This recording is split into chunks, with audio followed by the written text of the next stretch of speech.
Wow. They put me on the early bird side. Thanks for being here.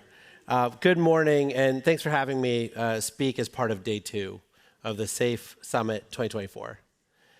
My name is Jigar Shah, and I'm the Director of the Loan Programs Office at the Department of Energy.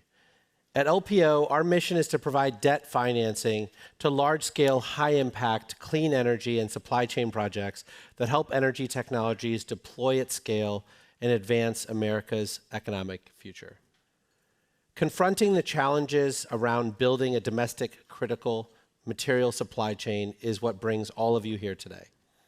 Over the next 15 minutes, I'd love to give you a peek into my corner of this space through the work at LPO. I'll start in the same place where so many energy stories start today, the Bipartisan Infrastructure Law and the Inflation Reduction Act. Through Bill and IRA, Congress tasked LPO with a clear mandate to help onshore and reshore future critical sectors in the United States. The pair of laws also brought to my office hundreds of billions of funded loan authority to meet this mandate and others set out for us in the legislation. Unsurprisingly, critical minerals projects have come out of the gate strong in seeking LPO loans. Since IRA passed in August of 2022, critical minerals processing, recycling, and manufacturing projects have accounted for roughly 1 out of every 3 LPO announcements.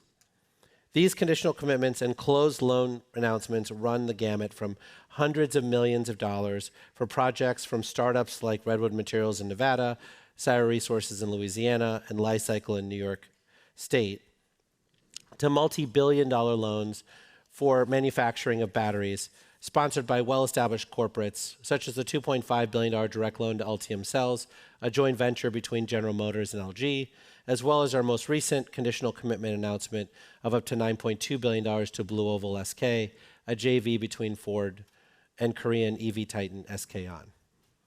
And they keep coming. For now, all I can say is keep an eye on LPO's channels for tomorrow for yet another exciting loan announcement in the critical minerals space. So we've made a lot of good progress to date and are optimistic we can close many of those conditionally committed loans soon. But we still have our work cut out for us in the years ahead. The 2 loan programs most relevant to minerals projects, the Advanced Technology Vehicle Manufacturing Program, and because of changes in the Bipartisan Infrastructure Law, now the Title 17 Innovative Clean Energy Program, have combined probably about $120 billion worth of uncommitted loan authority left, albeit that is available across all eligible sectors. At this point, you're probably asking yourself what the federal government is doing in all this. But let me propose a question back. Have you ever tried to fund a commercial scale facility with 100% equity? It's expensive. And if you go to all the usual suspects of institutional investors, it is similarly unlikely they will extend debt to a project that deploys a technology they've never financed before in a sector with so much geopolitical risk.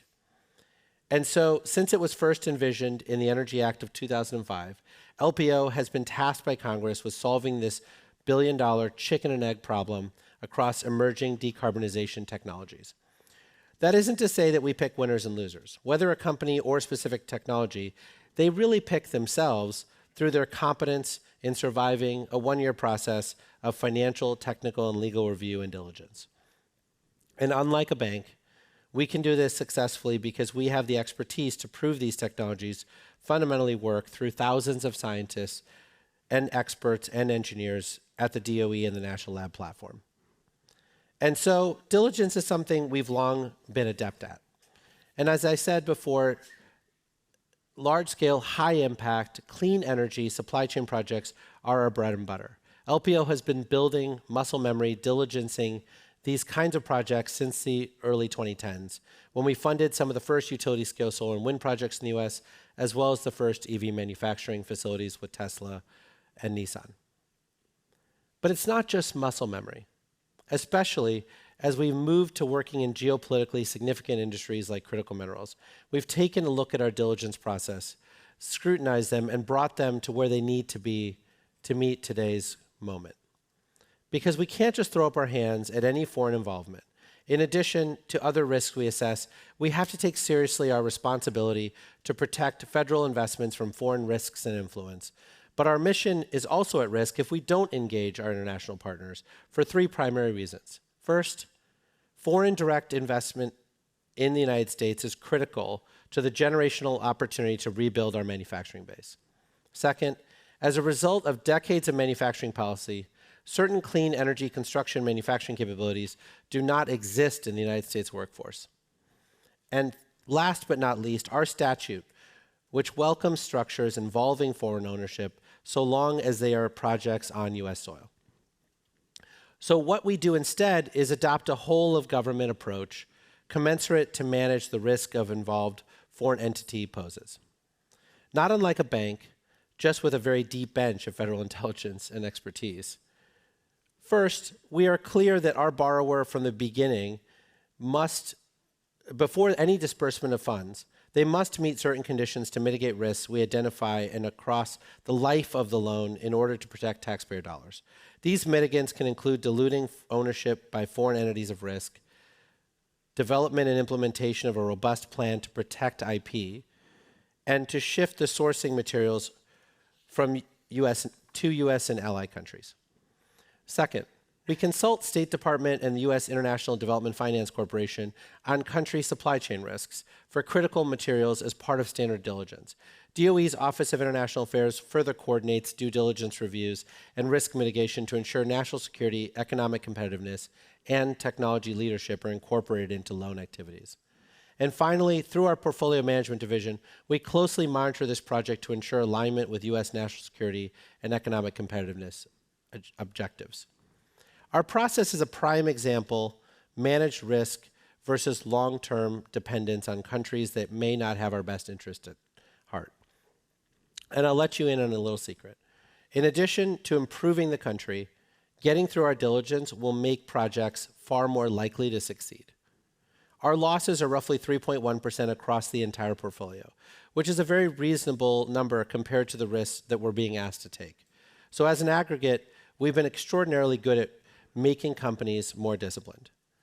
Once someone gets a conditional commitment from us, that means they're actually forced to ask the hard questions and answer the hard questions, like whether the technology really works, that their offtake strategy is really up to snuff, and if they are actually relevant to big buyers of critical materials.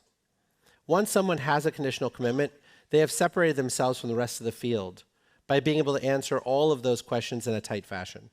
Most importantly, equity investors want folks who can get through our process.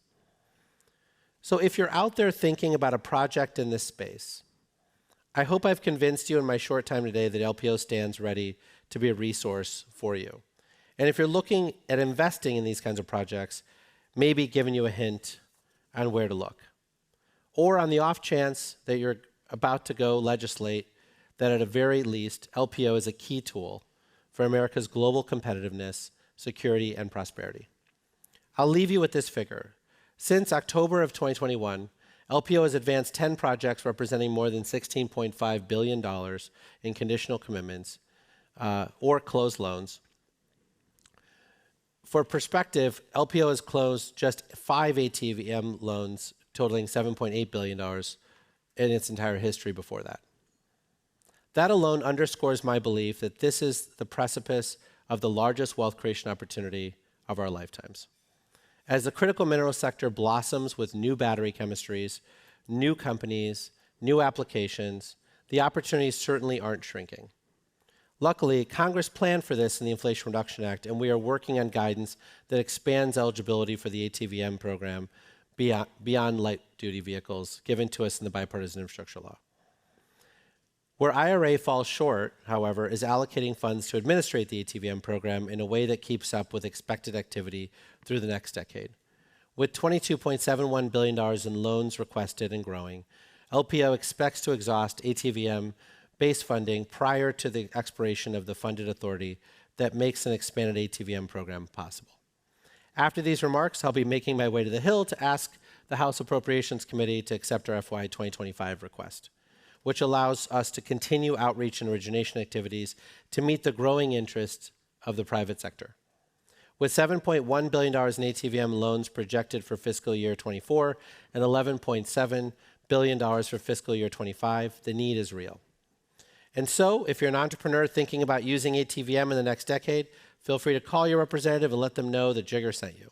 Just maybe wait until after, Governor Cooper closes a couple more loans.